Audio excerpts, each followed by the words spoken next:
তিরমিজির বর্ণনা 3592 নম্বর হাদিস। قال رسول الله صلى الله عليه وسلم ما عبد قال لا إله إلا الله مخلصا قط إلا فتحت له أبواب السماء حتى تفزع إلى العرش।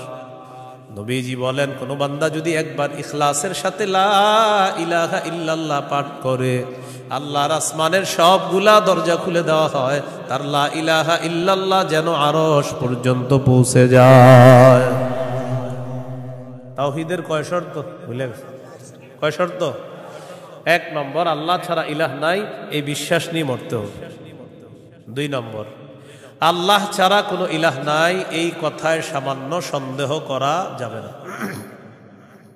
সূরা হুজুরাতের 15 নম্বর আয়াতে আল্লাহ বলেন, ইন্নামাল মুমিনুনা আল্লাযীনা আমানু বিল্লাহি ওয়া রাসূলিহি সুম্মা লাম ইয়ারতাবু ওয়া জাহাদু বিআমওয়ালিহিম ওয়া আনফুসিহিম ফী সাবিলিল্লাহ উলাইকা হুমুস সাদিকুন। আল্লাহ তাআলা বলেন, প্রকৃত ঈমানদার হলো তারা যারা আল্লাহকে বিশ্বাস করে, রাসূলকে বিশ্বাস করে, সামান্য সন্দেহ করে না।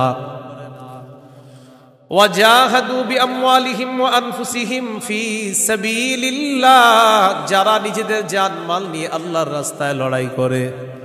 আল্লাহ বলেন, উলাইকা হুমুস সাদিকুন, আমি আল্লাহ তাদেরকে কোরআনে খাঁটি সত্যবাদী বলে ঘোষণা করলাম।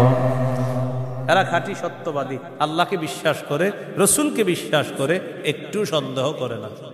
3 নম্বর শর্ত, লা ইলাহা ইল্লাল্লাহ, আমি মুখে উচ্চারণ করলাম আল্লাহ ছাড়া কোনো ইলাহ নাই, অন্তরেও বিশ্বাস করা। মুখে বললাম আল্লাহ ছাড়া কোনো ইলাহ নাই, অন্তরে যদি ঝামেলা থাকে, এটা হবে মুনাফিক মার্কা শয়তান, নেফাকি হবে। এটা কি হবে বলেন তো? সবাই বলেন কি হবে? নেফাকি হবে। মুখে বলতে হবে, অন্তরেও স্বীকার করতে হবে।